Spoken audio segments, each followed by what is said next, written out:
Thanks for joining us on another episode of the Roll Jays podcast, episode 4, coming to you in the middle of June. It's College World Series time here in Omaha.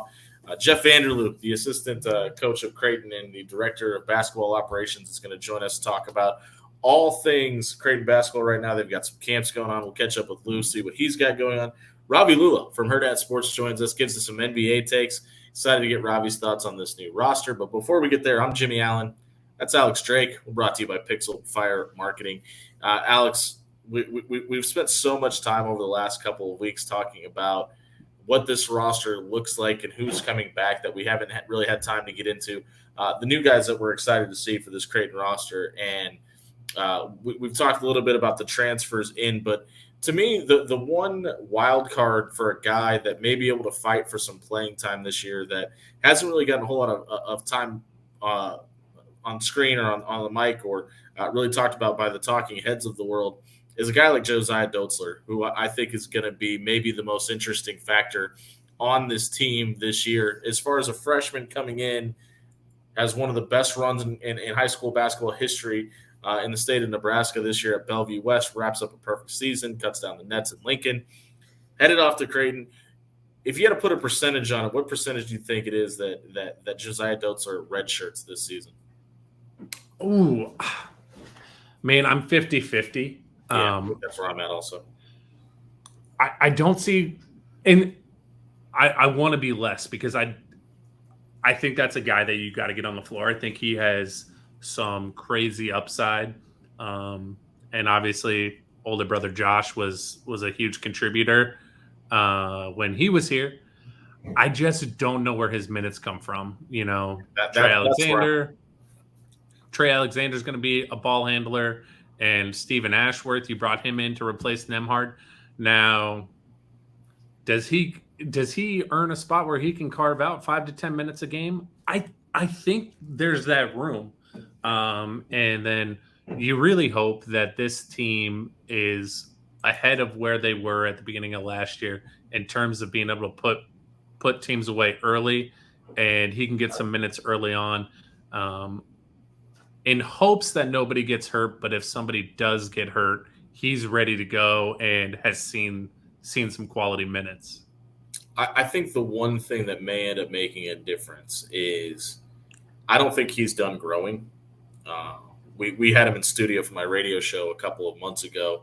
He's listed at 6'2". He's probably closer to 6'3.5" right now. I think he may end up being closer to that 6'4" range.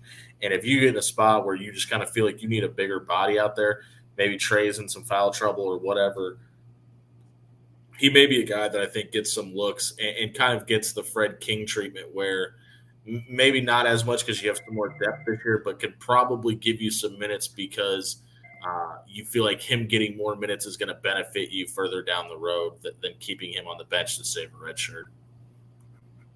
Yeah, I would definitely agree with that. I think he has some immense ability that hasn't been fully quantified by us who are covering the team. Sure. Yeah, he had a great run in high school, but man, I go back to a couple of other guys, one that ended up at Creighton, and Josh Jones, and I just feel like, and maybe it's because I was playing against them too, but I feel like they just had so much more notoriety going on. And then obviously he's on the heels of a guy like Hunter Salas and Chucky Hepburn.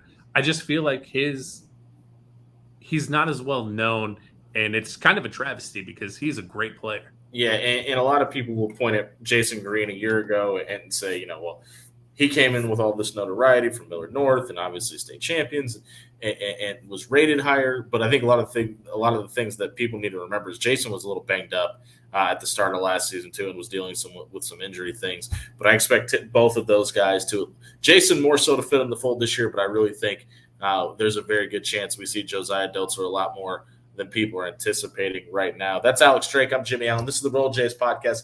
Jeff Vanderloo, the president of basketball operations for Creighton, joins us next year on the Roll Jays podcast, brought to you by Pixel Fire Marketing. Do you need a customized online marketing plan and creative campaigns to help scale your business and achieve goals in 2023? Pixel Fire Marketing can not only help you achieve those goals, but we will help you crush them this year. Pixel Fire Marketing lives and breathes digital marketing. Pixel Fire Marketing has experts in strategic content creation, social media marketing, and website development. Check out Pixel Fire Marketing today and attack marketing in 2023.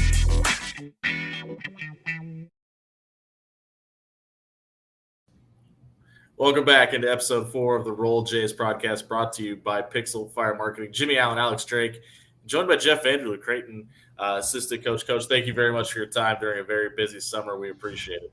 Oh, thanks a lot, guys. We appreciate all you guys do for us.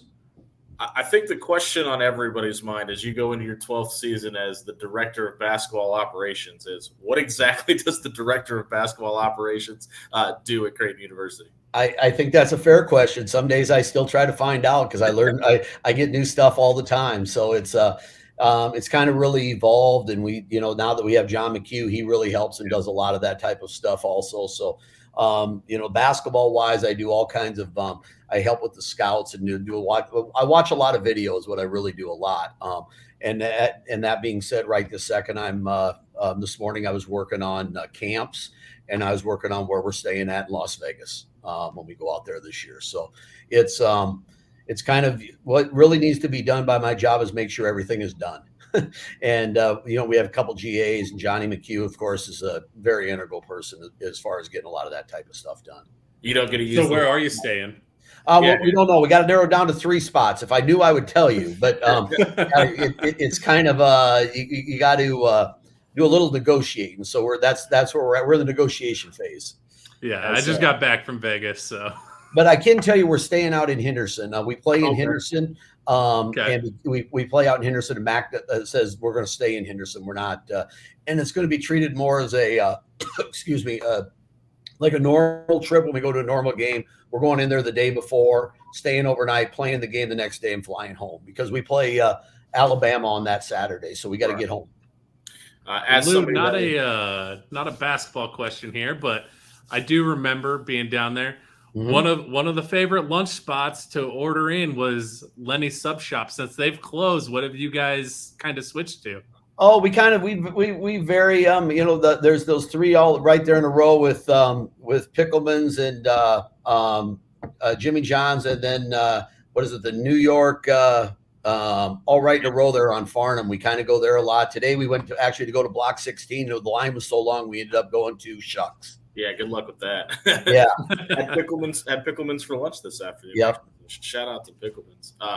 As somebody that's probably going to be in Las Vegas when this podcast actually airs, I'll kind of give you the lay of the land while I'm out there and see if I can find it.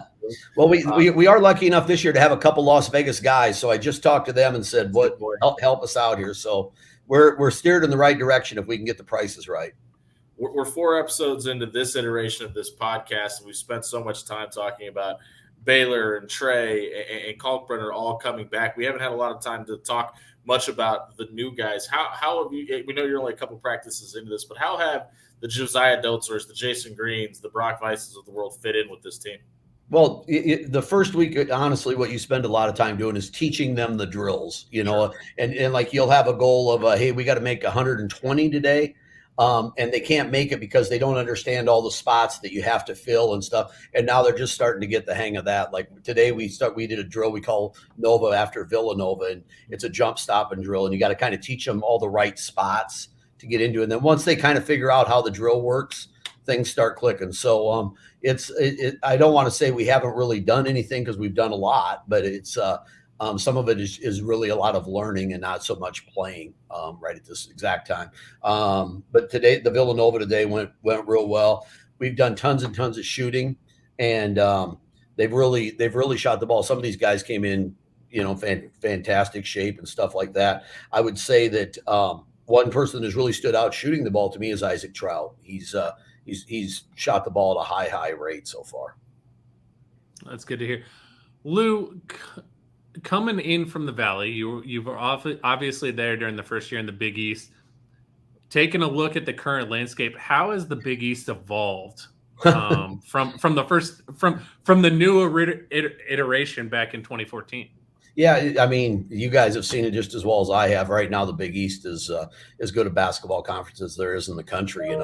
I think the first year or so that we got in there, everybody was going to be like, how's it going to be without having Syracuse and Notre Dame or whoever the teams may be, West Virginia, and we're replacing them with these three, Xavier and Creighton and Butler. Boy, are we going to take a step back?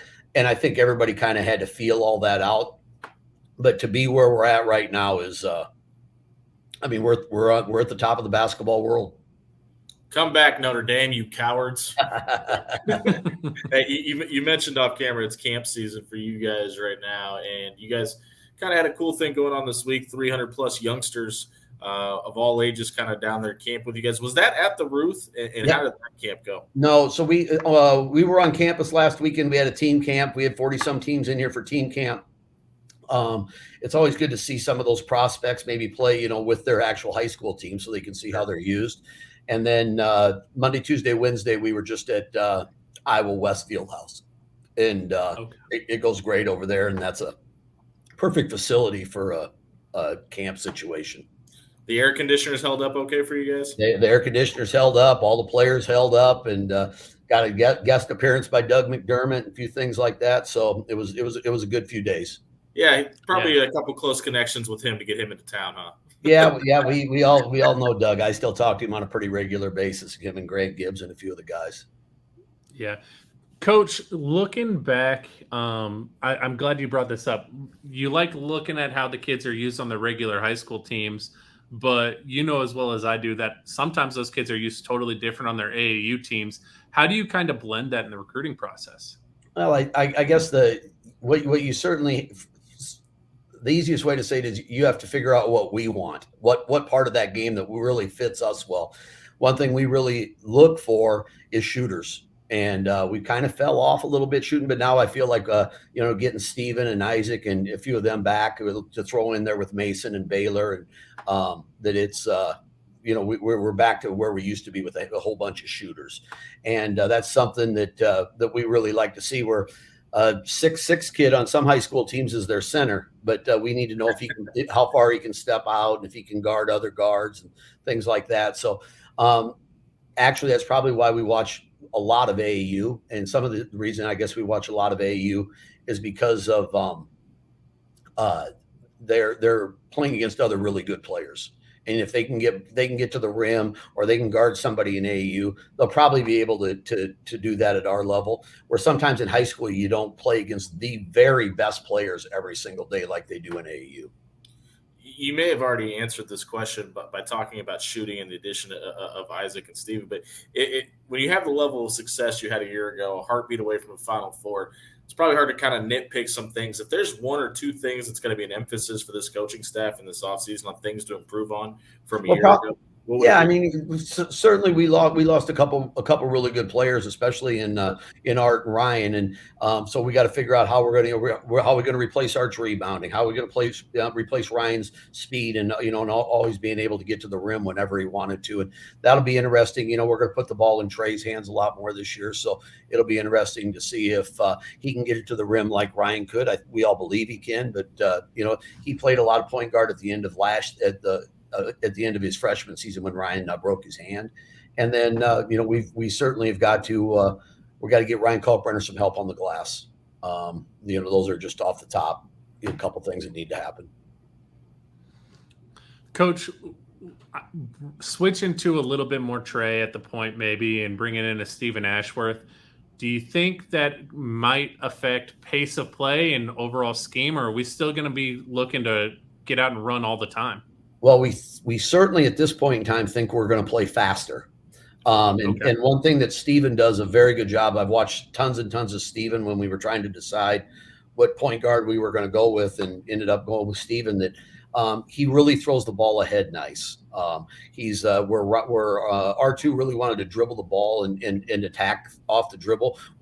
He does a very good job of, and he's very good out in the open court, as is Trey. But our emphasis right now is to play even faster than we played last year. We just got done doing transition drills and how we run our transition. So I guess we're going to try to make it a point emphasis. We're going to try to play that way. And some of it has to do with how deep your bench is, because if you don't have a deep bench, it's hard to play super, super fast. And, we think that Jonathan Lawson coming in will certainly will certainly help that wing spot, along with Franny, who's been very good so far. Where does Francisco Farabello fit into the mix for this team next year? We kind of seen him be the 6th, 7th man last year and gave you some important minutes, hit some really big shots, but he also did a really good job distributing the ball. Do we have it's kind of probably hard to put it in a box, but a role that he's going to fit this season? How much does it look different from a year ago? Like Mac always says about Francisco, the main role and the best thing that Francisco does for us, he makes us better. When he's on the floor, he makes us better. The ball is always moving. It does never stick in his hands. He's not trying to do things that he can't do. And the guys enjoy playing with him because of that. And they know if they're open, he's going to get it to them. He grew up as a point guard. We don't really play him at the point guard much anymore, but he does have that type of skill. As he grew up in all of his games that he played in all of his FIBA games, he grew up and everybody thinking that he was a pass first point guard, and he does pass the ball very, very well. And what he really knows, he knows how to play basketball. There were several games last year where he didn't have a single point on the score sheet, but you guys ended up plus 21 in minutes that he was on the court. So obviously he was a major contributor to what you guys were able to do offensively last year. One non-basketball question for you. We kind of saw how enamored Baylor Shireman was with the state soccer tournament this year. We know you're a big Elk South guy. Were you able to catch into the state soccer tournament this year? Yeah, I walked over there. I wanted to see. I've heard so much about the Gretna girls team, and so I walked over there actually when my daughter played a lot of soccer and was a captain on the state championship team. So I kind of know that girls soccer pretty well. So I just wanted to walk over there and see that. So I went over and watched them play a little bit of 2 different games. The one game they were whipping the team so bad it didn't do any good to watch. But I was able to catch some of that soccer. Lou, you guys are heading back to, I think, Atlantis this year, and you guys are doing a preseason tournament. After 12 years, what's the Hawaiian shirt collection looking like? Oh, I'm heavy on Hawaiian shirts. I don't have many years left, so I got to collect all them I can, because as I get old, I'll be able to wear those Hawaiian shirts all the time. That is the director of basketball operations at Creighton, Jeff Vanderloo. Coach Lou, we appreciate it. We'll catch up with you when we get closer to the season. All right, I appreciate all you guys do. Thanks again. We'll be right back with Ravi Lula from Herd at Sports here on the Roll Jays podcast. Do you need a customized online marketing plan and creative campaigns to help scale your business and achieve goals in 2023? Pixel Fire Marketing can not only help you achieve those goals, but we will help you crush them this year. Pixel Fire Marketing lives and breathes digital marketing. Pixel Fire Marketing has experts in strategic content creation, social media marketing, and website development. Check out Pixel Fire Marketing today and attack marketing in 2023.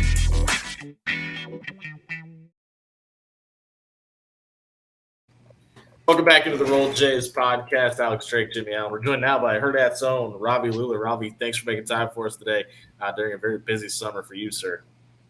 Yeah, absolutely. No, I appreciate you having me on, and I'm excited to talk to you. We had a little bit of technical difficulties there. This is a brand new recording, but we started talking about the length between layoff and basketball. The NBA Finals just ended. We got to get your take before we get to the Jays. What was your thoughts on the NBA Finals? Yeah, for sure. Denver probably was the right team to win, right? They were the best team pretty much all year. Obviously, Jokic is one of the top, if he's not the best, he's in the top handful of guys in the league. They're finally healthy with Murray back and getting MPJ for a whole season.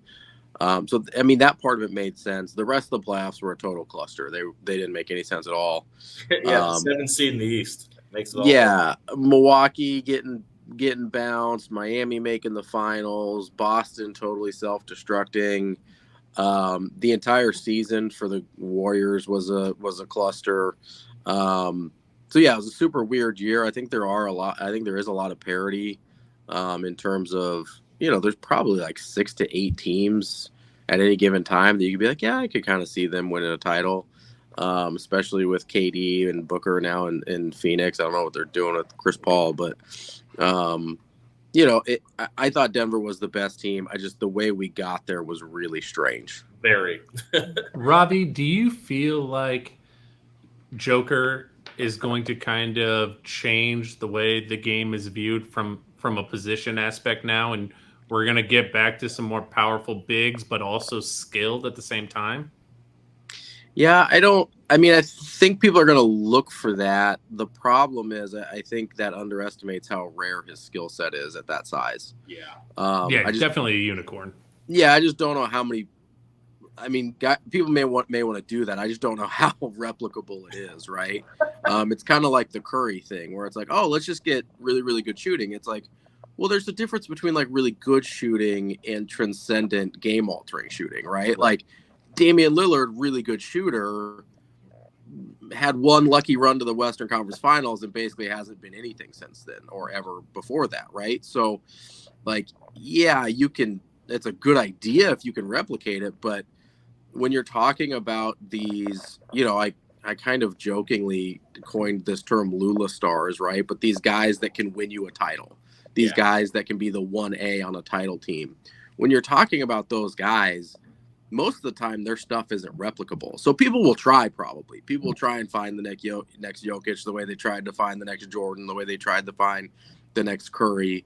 And they're going to end up with Trae Young. They're not going to end up with Jokic, right? Like that's most guys aren't dropping 30, 20, and 10 on a regular. Right. Yeah. It's not a replicable skill set for the most part. And so it'll be really interesting to see. I think he may, more than anything, I think the thing that he'll change is the way people construct their rosters is, we went away from true bigs for a really long time. And you may not be able to replicate Jokic's skill set on your team, but you are going to have to guard it. So you're probably going to see a little bit more emphasis on your traditional 7 foot, 260-pound centers that we saw a lot in the 90s when people were trying to guard, Hakeem and Patrick Ewing, and then into the 2000s when you're trying to guard Shaq. So you may see big men get, more jobs in the NBA than they have in recent years, but that's probably the most tangible impact it'll have outside of his own team. Somewhere, Zach. I also was leaning this way too, Robbie. Oh, there he is. I was also kind of leaning this way too, and I'm curious to get your opinion. I think, with the Warriors run, with what Boston has been able to do, even though they've kind of fallen apart and self-imploded, I think the league is going to start going more towards the total roster construction and not necessarily trying to go get a big 2, big 3. And you kind of see that with Denver. It was a whole team effort. Miami getting to the finals. Do you kind of feel that way, that we're kind of going away from a 2 to 3 man superstar team? Yeah. I think you're definitely going to have, you have to have the guy, right? You have to have the guy.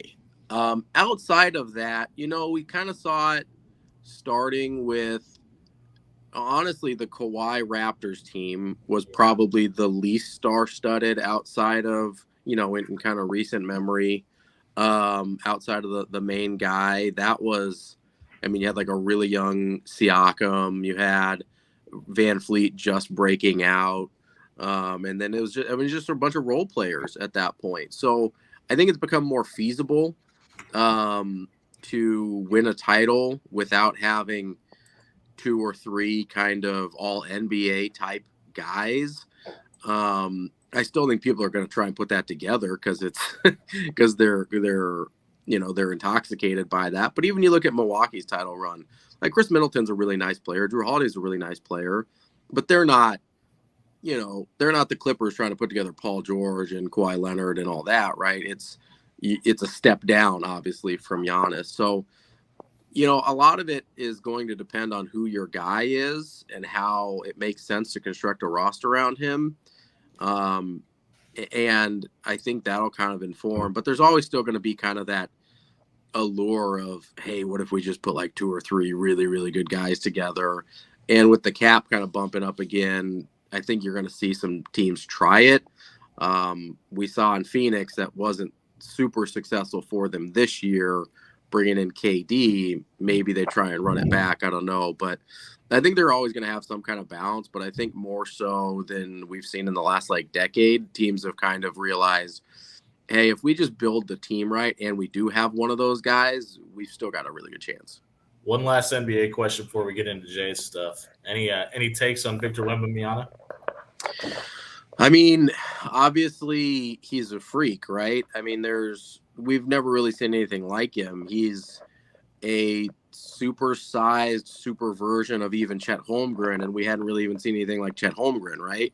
So it's going to be really interesting to see. I think he's going to be successful as long as he's healthy, right? But that's a big if when you're dealing with new body types. It was the big if when you're dealing with Zion. Like every time Zion's actually been on a basketball court, he's been incredible. It's been really hard to keep him on a basketball court. It was apparently he's pretty good in the bedroom too, but allegedly. Yeah, allegedly. He gets the job done one way or another. It's the same thing with Chet Holmgren. Not good at keeping it quiet though. That's true. You got to keep that on lockdown. Like Chet Holmgren to me is the same way. I think Chet Holmgren is super talented. Can he stay healthy through an NBA season with the way he's built? Anytime you have this kind of new body type that we haven't really seen before, health is always going to be the overriding question because you just don't have a proof of concept for somebody that's built like Victor Wembanyama and plays like Victor Wembanyama. So from a talent standpoint, you love it. You have no doubts there.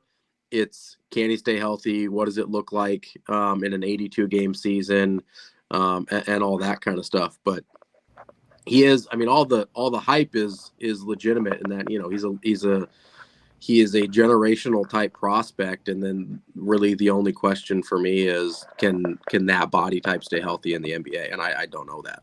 Let's take a look at Creighton's roster, and obviously we got to start with the transfer portal. You lose Kaluma, you lose Nembhard, you lose guys like Stolzberg. Of the guys who left this program, who do you think is the biggest loss of this offseason and why? Well, you're going to get me into trouble here, I think, with this question. So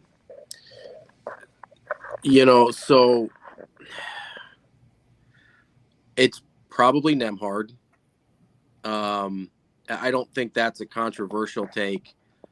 I don't think with what replaced Nembhard and Ashworth, I don't think that it's as big of a loss as it could have been, if that makes sense.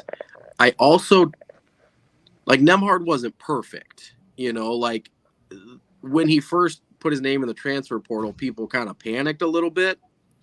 And I get that. It was, that's a huge piece to what happened last year. But also, he had a stretch of almost a third of the season. I mean, I think I went back and tracked. It was like 9 games. So with postseason, that ends up being like a quarter of the season, right? But that's 25% of the season, including the end of the non-con and then the beginning of conference play, where he was truly terrible. His shooting numbers were terrible. His turnover numbers were terrible. He was trying to do way too much.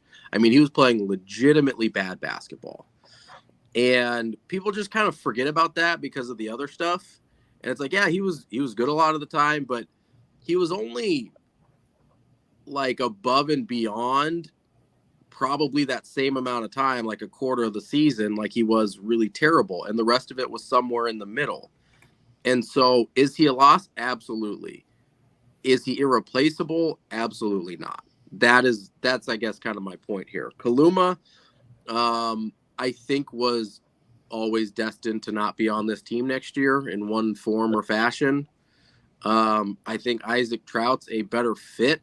Obviously, we don't know what he looks like at the college level yet, but he's a better fit. Some version of him and Miller together are a better fit for what Creighton wants out of that 4 spot than what Kaluma brought to the table. That doesn't mean Kaluma's not super talented. It was just always kind of a clunky fit for what they want to do. We just talked to Jeff Vanderloo, and he made sure to make it a point that Isaac Trout is turning some heads in practice already. I mean, he was like a top 60 recruit too. He's the same talent level coming out that Arthur Kaluma was. It looks different, right? They play different styles, but the style that Trout brings to the table is more what Creighton tends to do. There's a reason. I mean, you look at Trout's offers coming out of high school versus Kaluma's. Trout's are better. Right. And there were more. Yes. The places that Trout could have gone coming out of high school were more impressive. And listen, that's not the be-all, end-all, but I trust offers more than I trust stars, Agreed. Right. And so, yes, Kaluma's a super talented guy. He was probably better off in a different situation. I'm really excited about Trout. I've always been really high on Miller. Obviously, the bench guys, we didn't see enough of them to really have any kind of impact assessment in terms of what they're losing there. But you were a big Stolzberg guy, though. I was. I like Stolzberg. I feel like he could have brought something in terms of scoring off the bench that Creighton really needed at times last year. Obviously, Mac didn't trust him defensively, and that's a full stop. Like there's no discussion after that in terms of getting playing time. So I get that. I really do. I hope Stolzberg is successful. I think on this year's team, ironically, he could have been really useful. Although they brought in Jonathan Lawson from Memphis to kind of fill some of those guard and wing minutes. So, maybe he wouldn't have got a ton of run this year either. But I really did like Stolzberg. I thought there were some things that Creighton needed that he offered. But, overall, you're projecting there more than anything just because we didn't get to see it. Yeah. Ravi, looking at the newcomers, and I'm going to throw Jason Green in here too because we didn't see him last year. Which newcomer are you most excited to see? Oh, it's Trout. I think probably head and shoulders is Trout. We've got a pretty good track record with Ash of what I think we're going to get from him. But Trout, the upside seems really, really high, and I'm pretty confident that the floor is going to be at least a good basketball, like a good rotational basketball player. But I think the upside on Trout's really, really high. So definitely really excited to see him. I am intrigued by Jason Green. I know you brought that name up. He's a really interesting piece. I don't know how much run he's going to get this year. But I am still excited about him moving forward in the program. I think that his versatility in kind of that front court area is going to be really interesting for Creighton at some point, especially as some of these guys start to move on into their post-Creighton, post-college careers. He's kind of got stuck behind a logjam of really good basketball players at this point. But for me, it's Trout, and it's not close. We kind of did this practice in the first episode where we ranked the three big guys coming back and their importance to this year. As far as importance to this season alone goes, how do you rank the returns of Baylor Shireman, Trey Alexander, and Ryan Kalkbrenner 1 through 3? It's Kalkbrenner, Alexander are the top two for me without a doubt, and that's not to diminish the importance of Baylor Shireman. But Kalkbrenner anchors the entire defense. So he's my one. I mean, Kalkbrenner's my one. Okay. He anchors the entire defense. He is obviously still a huge piece on offense as well. You could make an argument that he's the most valuable player in the Big East to his given team. Like, he means more to Creighton than any other player in the league does to their individual team because of what he does on both ends of the floor. So Kalkbrenner is definitely one. I've been really, really high on Alexander for since the minute he got here. And so I always tend to rate him a little bit higher than most people. It seems like in the last, 6 months or so from the end of the regular season into now, people have kind of started to jump on board with me there in terms of what his ceiling and upside is. So he's really important because I think he can cover some of the loss of Nembhard. For sure. Right. Even if Ashworth is really good, I still think Trey Alexander is going to be one of your primary ball handlers regardless. That's the reason he's coming back, in my opinion, is to show NBA scouts, hey, I can be a point guard. Or at the very least, a combo guard who's comfortable being a primary ball handler. And both Steve Murfield and Jeff Vanderloo have echoed those same sentiments, that's kind of already been an established thought for this offseason, is getting the ball in Trey's hands more to be a ball handler. And that's what I wanted last year, honestly. And that's why, people thought I was being really hard on Nembhard because I was like, yeah, maybe we need to see Trey more at point guard and things like that. I think he offers something different there than Nembhard did. There's a steadiness. Maybe he's not quite as dynamic of a playmaker, but I just kind of trust his pacing a little bit more. He never really seems out of control. He seems to have a very good handle on getting to his spots and not getting himself in kind of precarious positions. And so everything's smooth. He's also everything is smooth. He's also 6'4" versus 6 foot even. Absolutely. And it looks a little more explosive. Yeah. Absolutely. Well, so here's where I'm at with Trey too, Ravi, and I'm curious on your opinion. I thought last year in the several games that came down to the last shot where we had a possession, under 20 don't seconds. Don't get me started. Every one of those should have been with Trey, in my opinion, because at the very least he can finish at the rim, but he has the best mid-range pull-up on the team without a doubt. He could score from all three levels and give you more options. And that's what I wanted to see in those positions. Absolutely. And honestly, he's the best tough shot maker on the team. Without a doubt. It's not even close. And that's his appeal to NBA scouts, is the fact that he can get to spots, that he doesn't have to create a ton of separation to get shots off and make shots at a high rate. The fact that the ball was ever in Nembhard's hands in those situations blows my mind. And I don't know if that was a coaching thing. I don't know if that was a Nembhard thing. I don't know what it was. But that has to be Trey's ball, always, like full stop for me. Nembhard had some ability, right? But he has to kind of take you by surprise. And in those end of clock situations, the guy's going to shoot the ball. He has to be able to get the shot up regardless. I mean, I think I talked to John Bishop about this in that double overtime game against Providence. We had 2 of the 3 ending possessions. I think going into overtime and then going into the second overtime, Nembhard got both of those possessions, and I don't think he got a shot off either time. And the other one was Baylor Shireman, who chucked it up at the end of the clock. So Trey literally didn't get a look in any one of those 3 positions. Yeah, and so I can live with the Baylor one a little bit, because he's probably second in mid-range game. If you're gonna take and not the primary. Right. Yeah. Not the primary. He's big enough that he's going to get a shot off like 90% of the time in those situations. The small point guard is a really tough sell unless he blows by a guy. And Nembhard in that situation probably isn't doing that. So I'm right there with you, Alex. I couldn't stand the fact that in those situations that wasn't Trey's ball, because that's literally the best part of his skill set, is doing those things, and they weren't taking advantage of it. So that drove me pretty crazy last year.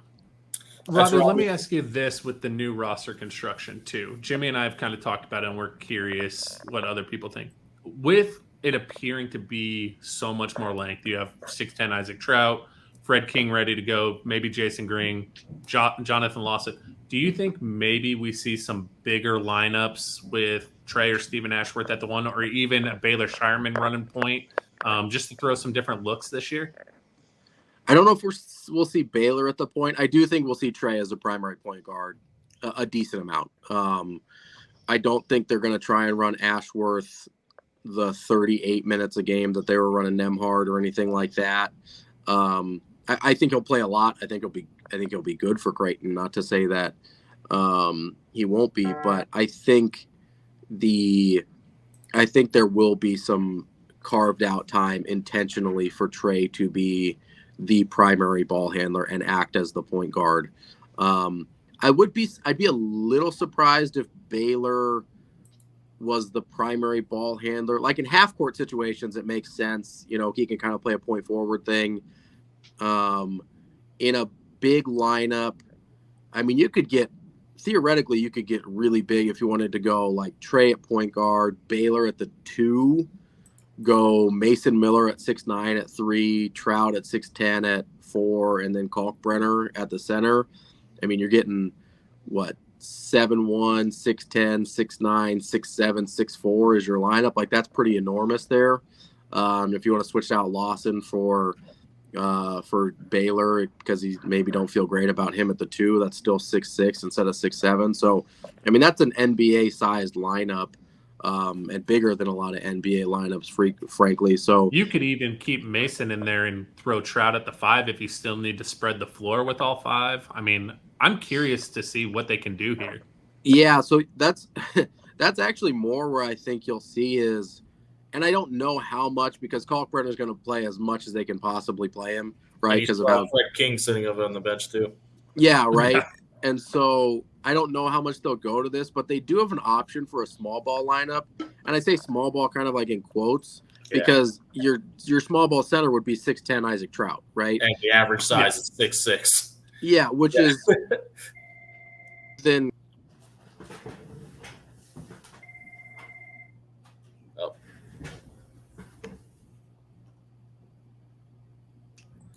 I think we're having some issues with Ravi and his audio there. But if Ravi, if you could hear us, go ahead and jump out of the stream and jump back in.